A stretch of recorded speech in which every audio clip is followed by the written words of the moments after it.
Bismillahirrahmanirrahim. Assalamualaikum guys. Okay, welcome back to my Yazid Podcast. Okay, hari ni aku bersama dengan aku sendiri.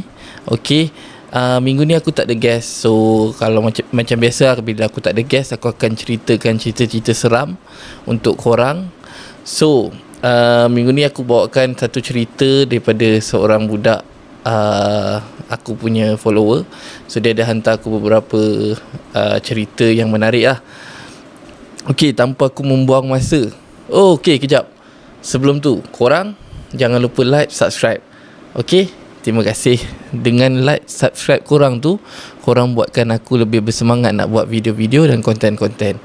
Okay, so kalau korang ada apa-apa suggest untuk aku punya perbaiki lagi aku punya podcast, korang boleh komen dekat bawah. Okay, tanpa membuang masa, jadi aku teruskan dengan cerita yang pertama. Jeng jeng jeng.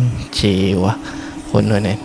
Tak adalah, ada satu cerita je, tapi aku cuba singkatkan dan padatkan lah. Okay, so korang dengar lah. Okay, kisah dia bermula macam ni. Nama aku Richa. Okay, pernah tak kau lalu satu tempat dan tiba-tiba bulu roma kau meremang? Siapa tak pernah kan? Macam aku selalu je kalau dah dulu tempat gelap ke, ataupun orang kata tiba-tiba lah, kadang biasanya akan bulu roma meremang lah. Tapi biasa bulu roma meremang ni orang kata ada benda tengah lalu ke, ataupun berdekatan dengan kita. Allahualam, kan, aku pun tak pasti, tapi itulah yang orang kata kan. So bukan sebab sejuk, tapi sebab rasa macam ada benda tengah perhatikan kau dalam diam. Kau pernah tak? Okay, aku nak ceritakan satu kisah. Kisah ni berlaku masa aku sekolah rendah, sekitar awal tahun 2000. Sekolah aku masa tu sekolah biasa, bangunan 2 tingkat, ada kantin kecil, padang bola tak rata, dan satu pokok tua yang sangat besar dekat dengan pagar sekolah. Okay, pokok tu bukan pokok biasa. Akar dia sebesar peha orang dewasa. Dahan dia melentur, bentuk macam payung. Budak-budak selalu main bawah tu masa rehat sambil tunggu mak ayah datang. Sekejap aku setting sikit aku punya kamera kan. Macam lebih menarik lah. Okey, tapi dari dulu orang lama-lama pesan, jangan tebang pokok tu, itu tempat dia. So siapa dia? Tak ada siapa yang berani tanya lebih.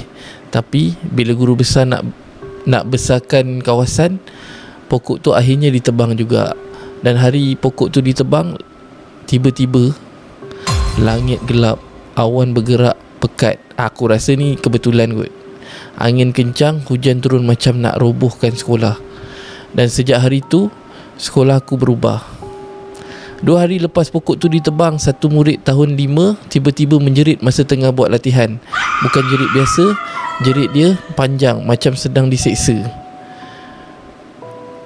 Tangan dia menggeletar, mata terbeliak, menangis sambil badan menggigil. Cikgu cepat-cepat panggil ustaz sekolah, bacakan ayat. Budak tu tenang balik, tapi esoknya 2 budak lain pula kena. Korang pernah tak dekat sekolah korang macam tiba-tiba ada yang kena histeria? Waktu zaman aku tu ada lah, tapi tak adalah selalu. Dan pernah juga waktu dekat sekolah aku dulu, yang kena histeria ni dalam kelas aku sendiri. So aku sambung. So lepas tu esoknya 2 budak lain pula kena. Minggu berikutnya makin ramai.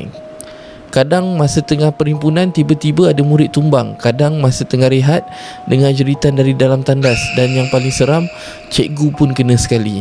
Oh, ini dah over lah kan benda ni. Sampai cikgu pun dia kacau. Biasa dia kacau cikgu perempuan lah. Cikgu lelaki kalau kena, pelik lah. Satu hari sekolah buat keputusan panggil ustaz luar, ustaz yang boleh ruqyah lah untuk pagar sekolah. Semua murid diminta berkumpul di dewan. Semua kelas kena kosongkan. Aku masa tu jadi pengawas. Cikgu minta aku pastikan semua kelas dah kosong. Okay, kerja pengawas lah kan. Kalau kat sekolah mesti kena pastikan selamat lah. Dari blok A sampai ke blok C, jadi aku jalan sorang-sorang. Langkahku bergema atas mozek. Sunyi, kelas kosong. Angin masuk dari tingkap terbuka, tapi rasa angin tu sejuk sangat. Lain macam ada benda hembus kat tengkuk. Sampai ke kelas terakhir, aku turun ke dewan, tapi dalam hati tak sedap rasa. Di dewan, bila aku sampai dekat dewan, aku duduk barisan kedua paling hujung, belakang sekali, dekat dengan tiang besar. Ustaz mula bacakan ayat ruqyah. Semua orang tunduk pejam mata, tapi aku tak tunduk. Aku tengok. Aku nak tahu apa jadi. Ni jenis ikut kepala sendiri ni kan. Dah suruh tutup mata. Tapi yelah, kadang-kadang bila cikgu dah cakap tutup mata, tapi kita curious kan, nak tengok apa yang jadi kan. So mula-mula semua senyap. Tiba-tiba seorang budak perempuan depan aku menjerit. Badan dia terangkat sikit, macam kena tarik. Ustaz suruh semua pejam mata balik. Aku masih tengok. Tak lama lepas tu, seorang senior aku, badan besar, lelaki, tiba-tiba bangun dan dia cakap, "Kau diamlah bodoh." Dia tumbuk ustaz tu. Betul-betul ekstrim lah. Dia punya sekolah kena macam ni. Tapi ustaz tu teruskan baca, tak berhenti. Senior tu meronta-ronta. 3 cikgu lelaki tahan dia.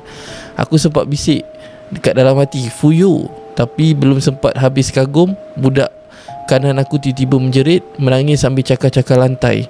Budak kiri pula tiba-tiba senyap. Mata dia putih, mulut ternganga. Budak depan aku tiba-tiba jatuh kat atas hiba aku sambil menjerit, "Diam." Aku terkaku, badan aku menggigil. Tapi aku tak jerit. Aku cuma tunduk. Mulut aku baca apa yang aku tahu perlahan-lahan. Suasana jadi macam medan perang. Jeritan bersambung-sambung. Ada cikgu angkat murid keluar, ada yang dibawa ke surau. Ada seorang budak lelaki tiba-tiba panjat dinding, melekat macam Spiderman. Kuku dia cakar papan putih. Mata dia terbeliak. Aku tak tahu nak buat apa, tapi aku tahu satu benda, jangan pandang belakang. Sebab tiang besar di belakang aku mula bergegar perlahan-lahan.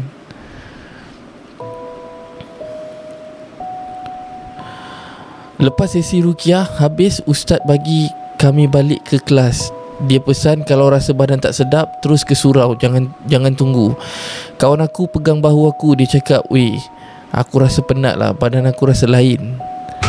Aku tengok dia, aku pun jawab, "Pergilah surau, ustaz kan dah pesan." Dia pun pergi. Tak lama lepas tu, dia balik ke kelas. Aku tanyalah, "Macam mana?" Dia senyum. Dia jawab, Ustaz cakap aku penat je lah." Aku ketawa, tapi dalam hati aku bersyukur dia bukan mangsa seterusnya. Hari tu sekolah sunyi, tak ada kelas. Cikgu semua penat, murid duduk termenung. Ada yang menangis, ada yang diam pandang siling. Aku duduk tengok tingkap je. Angin pun sepoi-sepoi masa tu, tapi kali ni tak sesejuk tadi. Tapi setiap kali aku lalu dewan sekolah tu, aku rasa ada mata yang masih tengok aku. Dari belakang, dari syiring, daripada setiap sudut. Dan aku tahu semua ni bermula daripada satu pokok tua yang ditebang.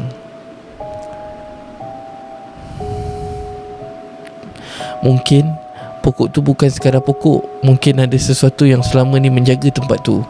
Dan bila tempat tinggalnya diusik, dia pun tunjukkan diri. Kalau kau rasa tempat tu tenang sangat, jangan terlalu yakin. Sebab kadang-kadang yang paling sunyi tu yang paling menyeramkan. So korang punya sekolah dulu macam mana? Korang pernah tak dalam situasi macam Richa ni? Sebab macam aku lah, sambung balik cerita aku. Waktu aku dulu kat sekolah, ada juga beberapa kawan-kawan aku yang kena. Dan ada satu dalam kelas lah. Suddenly tengah-tengah cikgu mengajar kat depan kan, Tengah cikgu mengajar, tiba-tiba tiba-tiba dia melompat naik atas meja. Aku pun waktu tu terperanjat lah. Aku budak kelas tengah. So aku duduk di belakang sekali, sebelah pintu belakang supaya senang keluar. Okey, jadi waktu dia melompat tu terperanjat lah. Semua orang ada yang lari, ada yang stay. Macam aku stay, aku cuba datang dekat lah. Aku curious lah. Aku macam nak tahu kan, betul ke kan. Lepas tu perempuan pula kan, kalau agak-agak dia serang aku, memang aku nak tampar je. Wah, tak adalah. So aku bacalah ayat-ayat yang aku tahu dekat sebelah perempuan tu. Tapi dia meronta-ronta lah. Aku tak berani pegang sebab yalah perempuan kan. So kita orang panggil ustaz dengan ustazah kat sekolah. Tapi itulah first time yang aku tengok depan mata dia melompat atas meja, lepas tu terus meronta-ronta. Dan biasanya yang kena ni, orang kata biasa yang kena ialah perempuan yang tengah period, tengah kotor lah. Lelaki aku tak pernah tengok lagi kena, ataupun aku tak pernah dengar lagi dia orang kena. Tapi biasa kalau lelaki nampak, dia orang akan terus demam ya. Itu je lah cerita daripada aku sendiri lah. So cerita Ica ni macam lebih ekstrim lah. Sebab apa? Sebab mula-mula seorang kena, lepas tu esoknya 2 orang pula kena, lepas tu seterusnya ada lagi beberapa orang kena kan. So benda ni aku tak tahu lah. Mungkin antara yang tengah tengok sekarang ni ada yang pernah kena. Korang boleh bagi tahu lah, komen sikit kat bawah kan, macam mana perasaan ataupun korang punya waktu korang, apa yang korang nampak sebenarnya. Sebab mungkin ada yang tak tahu kan. Dan macam mana korang nak rasa, atau mungkin yang dah pernah kena, so dia orang tahu perasaan nak kena tu macam mana. Sebab benda ni share lah, kita share supaya orang lain boleh lebih alert lah. Dan orang sekeliling, contoh kalau nampak dia tengah diam ke ataupun tengah ni ke, boleh lah korang bagi tahu macam mana situasi dia. Sebab kadang kita tak tahu, tiba-tiba melompat bersilat lah. Jadi kena ambil tahu juga benda-benda macam ni kan. Walaupun dah 2025 kan, tapi buat masa ni sekarang untuk sekarang aku rasa aku dah lama dah tak dengar pasal kena rasuk, kena histeria ni. Tak tahu lah kan. Mungkin ada tapi tak diwar-warkan.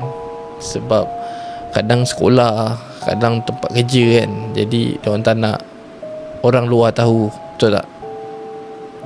Okay, so korang kalau ada cerita yang menarik, korang boleh DM aku, ataupun korang boleh pergi ke aku punya TikTok Yazid Podcast. Korang boleh dapatkan nombor telefon dekat situ, dan juga dekat bawah ada nombor telefon. So korang boleh share dengan aku korang punya cerita, ataupun kalau nak lagi best, korang boleh datang ke tempat aku dan kita sembang lah. Okay, so aku sambung sedikit cerita pasal Ica ni. Dia ada sambung part 2. So kalau korang nak dengar part 2, korang stay tune. Okay, jumpa di episod akan datang. Episod kali ni aku buat sekejap je geng. Aku memang nak tunggu episod akan datang. So korang stay tune. Bye bye. Terima kasih sebab tengok sampai habis. Okay, Assalamualaikum. Bye.